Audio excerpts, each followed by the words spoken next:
Hello mga kabarangay, today's video. Nasa biyahe tayo ngayon along Baliug Highway. So papunta tayo sa gym kung saan ako nagtuturo ng taekwondo. So start tayo sa flyover, Tangos flyover. So kakanan tayo dyan sa may kanto ng Shell. So diretso lang.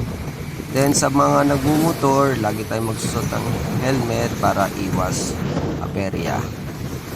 So maradaanan din natin ang Sagrada High School.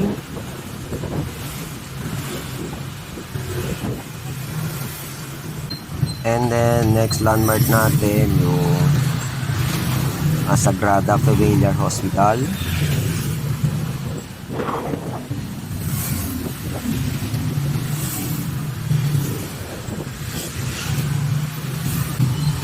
And then the next landmark natin yung Robinson Easy Market.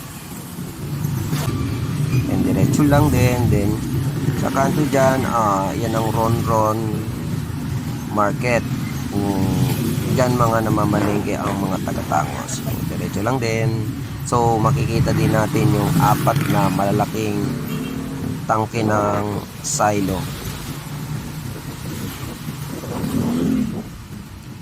And then yan po ang 7-Eleven. So katabi niyan ang Pure Gold na pinaka-landmark natin. So ibig sabihin malapit na tayo sa gym natin.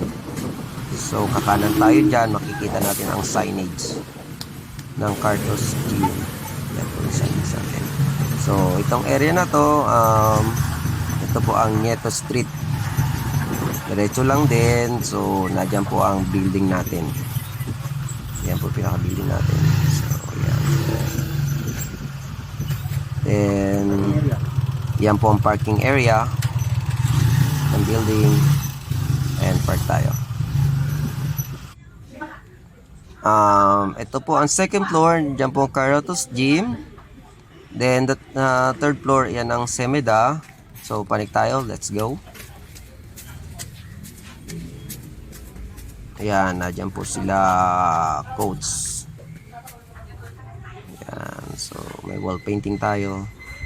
So pagpasok pa lang natin, unang makikita natin ang red rubber matting. So napakalinis ng paligid ng area. Then meron po rin tayo dyan punching bag. Ayan, wall painting. Ito po yung parents waiting area.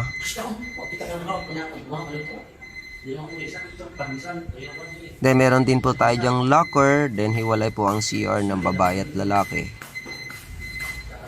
Yan po ang meron dito boxing ring. Then mga dumbbell. Ayan po yung malaking dalawang salamin para mas enjoy kasi nakikita natin ang sarili natin habang nagtitraining.